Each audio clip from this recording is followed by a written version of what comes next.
Rishikesh Advanced Pain Clinic. నొప్పి మాయం surgery దూరం. For appointments 9155515563. కొన్ని పాత వీడియోస్ మనం చూస్తూ ఉంటాం. ఆ పాత వీడియోస్లో కూడా ఇప్పటికీ బాగా నవ్వు తెప్పించేది ఏంటంటే అది సినిమాలో సీన్ ఏం కాదనమాట. మన బ్రహ్మానందం గారు, కోటా శ్రీనివాసరావు గారు, తనికెల్ బర్ని గారు అండ్ ఆ రోజుల్లో ఉన్న టాప్ కమెడియన్స్ కానీ ఆర్టిస్టులు కానీ వాళ్ళందరూ ఒక గ్రూప్లా ఉండి బ్రహ్మానందం గారు ఒక యాక్ట్ చేస్తారనమాట. ఏంటంటే సో అది స్టాండప్ కామెడీ టైపే అనమాట. సో వాళ్ళల్లో ఉన్నారు సరదాగా అక్కడ నవ్వుకుంటూ ఒక మూమెంట్ ఒకటి వచ్చి ఇక్కడి నుంచి అమలాపురం వెళ్ళాలంటే ఎలా వెళ్ళాలని అని అది చేస్తూ ఉంటే ఎంత నవ్వు తెప్పిస్తుంది. సో అలాంటిది ఇప్పుడు ఎందుకు రావట్లేదు? అది కూడా మంచి హెల్తీ కామెడీ. దాన్ని మనం ఇంకా ఇప్పుడు పాతదైనా కానీ ఇప్పటికి పెట్టుకొని చూసి నవ్వుకుంటున్నప్పుడు ఇప్పుడు మన వాళ్ళు ఎందుకు అలాంటివి చేయలేకపోతున్నారు?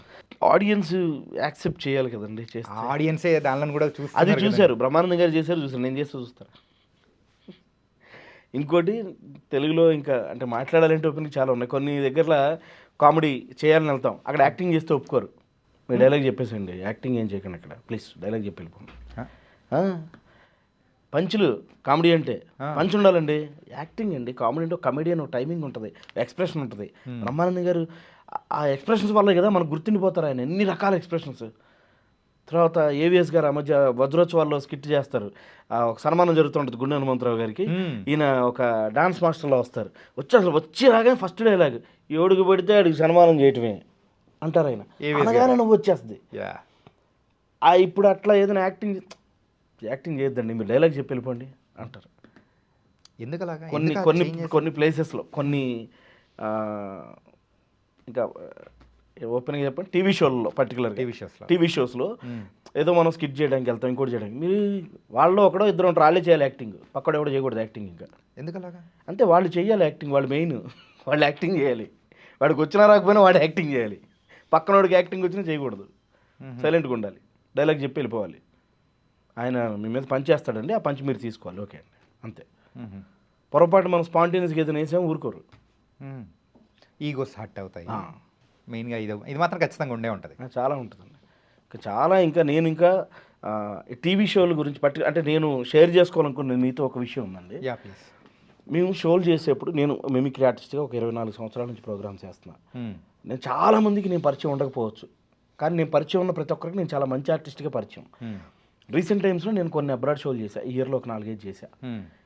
నేను వెళ్ళిన ప్రతి దగ్గర కూడా పెద్ద పాపులారిటీ లేని ఆర్టిస్ట్ నేనే. ఆ పోస్టర్స్లో ఒక so celebrity anchor, celebrity singers, వాళ్ళ మీద చాలా ఎక్స్పెక్టేషన్స్, రెస్పెక్ట్, నా మీద కూడా రెస్పెక్ట్. అబ్రాడ్ వెళ్ళినప్పుడు నిజంగా వాళ్ళందరినీ ఈక్వల్గా చూస్తారు వేరే కంట్రీస్లో. ఫైనల్గా స్టేజ్ మీద పెర్ఫార్మెన్స్ అయ్యేప్పటికీ సార్ మీరు ఇంత బాగా చేస్తారు అనుకోలేదండి. అంటే ఎగ్జాగరేట్ చేసి చెప్పడం కాదు, నాకు పెళ్ళిన ప్రతి దగ్గర ఈ ఎక్స్పీరియన్స్ అవుతుంది. కానీ వాళ్ళు ఆప్ట్ చేసుకోవట్లా, ఫస్ట్ తీసుకోవట్లా. ఆ షరీఫ్ మిమిక్రీ మేము ఎక్కడ చూడలేదండి. మీరు చూసిన వాడు అక్కడికి వచ్చిన తర్వాత పెర్ఫామ్ చేయలేడు. ఇప్పుడు మీరు ఎప్పుడైనా గొంతు మార్చి మాట్లాడారు లైఫ్లో సరదాగా? గొంతు మార్చి ఎవరైనా ఇప్పుడు సరదాగా ఇంట్లో ఫ్యామిలీ మెంబర్స్ మాట్లాడతాం, మన కెమెరామెన్స్ కూడా సరదాగా మాట్లాడతాం. అందరూ ప్రతి మనిషి ఇంకొకరిలాగా మాట్లాడగలరండి, దట్ ఈజ్ మిమిక్రీ. ఇప్పుడు మీకు సెలబ్రిటీ స్టేటస్ ఏదో టీవీ షోలో స్కిట్స్ చేయడం ద్వారా ఇంకో దగ్గర వచ్చింది, మీరు 2 వాయిస్లు చేయగలరు. That doesn't mean that your professional mimicry artist. ఇప్పుడు వాళ్ళని ప్రొఫెషనల్ మిమిక్రీ ఆర్టిస్ట్గా తీసుకెళ్ళిపోతున్నారు ప్రోగ్రామ్స్ చేయడానికి. అంటే అది ప్రొఫెషనల్ అని తీసుకెళ్ళడం కాదులేండి, ఏంటంటే ఒక స్టార్డమ్ ఉంది, సో ఆ స్టార్డమ్ ఉంది కాబట్టి తీసుకెళ్లాలనే ఉద్దేశంతోనే వాళ్ళని ఆ గ్రూప్లోకి తీసుకెళ్ళిపోతున్నారు అనుకోవచ్చు. వెళ్ళిన తర్వాత వాళ్ళతో మిమిక్రీ చేస్తున్నారు కదా అక్కడ, అది ప్రాబ్లం. 2-3 వాయిస్లు ఎవరైనా చేస్తారండి. ఓకే, 2-3 వాయిస్లు ప్రతి ఒక్క మనిషి. ఇప్పుడు చంద్రబాబు నాయుడు గారిని మిమిక్రీ చేయాలంటే దాదాపు మిమిక్రీ రాను కూడా చాలామంది చేసేస్తారు, కొంచెం డిఫరెంట్గా పెక్యులర్గా ఉంటుంది కాబట్టి. అలా కొన్ని వాయిస్లు కొంతమంది చేయగలరు, అలానే అందరూ మిమిక్రీ ఆర్టిస్టులుగా. అక్కడ మా స్టేజ్ ఆర్టిస్టులకి ఏంటంటే వాళ్ళకి పాపులారిటీ ఉంది కాబట్టి వాళ్ళని తీసుకెళ్ళిపోతారు, మాకు అక్కడ అవకాశం రావట్లే. పోనీ ఇక్కడ టీవీలో వెళ్ళి చేద్దామంటే టీవీలో ఎస్టాబ్లిష్డ్ వీళ్ళు, అక్కడ మమ్మల్ని ఏం చేయనివ్వరు.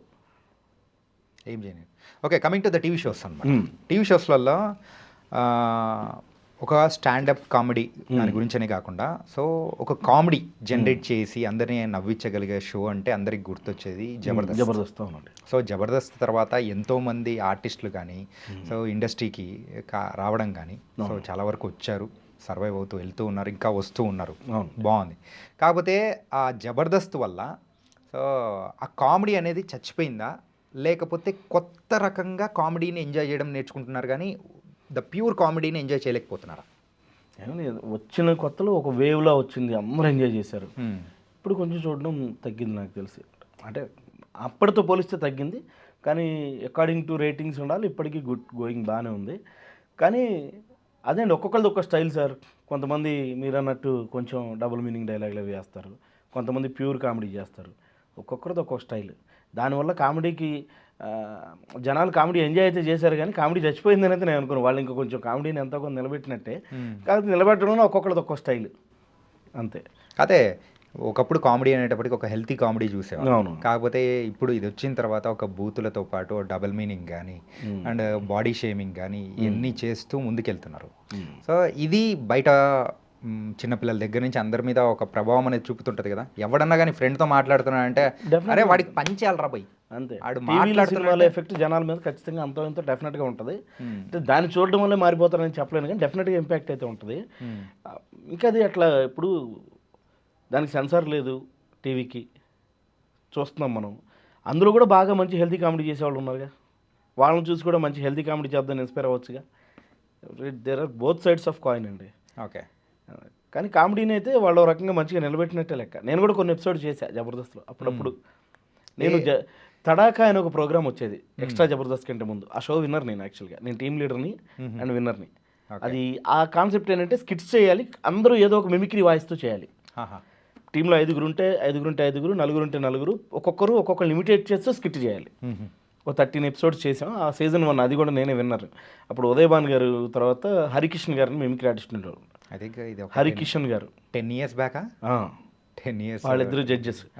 ఆ తర్వాత నేను కొంచెం టీవీ షోలకి దూరం అయ్యా యాక్చువల్గా. ఎందుకు, కారణం ఏంటంటే నేను యాక్చువల్గా స్క్రిప్ట్ రైటింగ్, సినిమా డైరెక్షన్ నాకు ఇంట్రెస్ట్ అండి.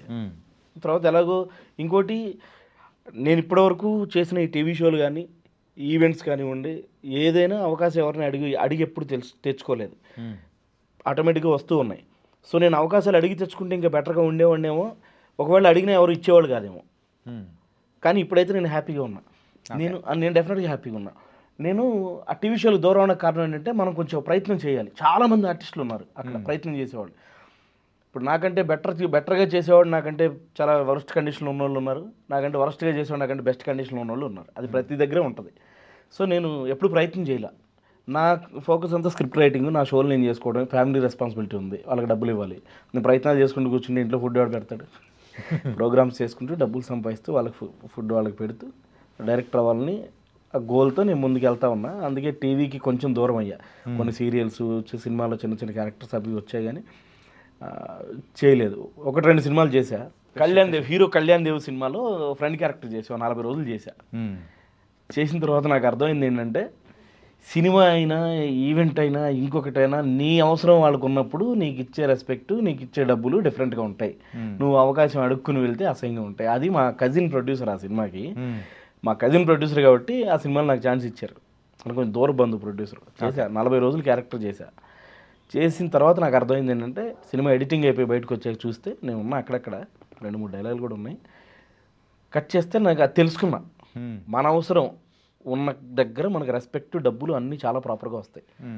మనకు అవసరం వెళ్తే అవేమి రావు. ఓకే, అంతే. ఓకే.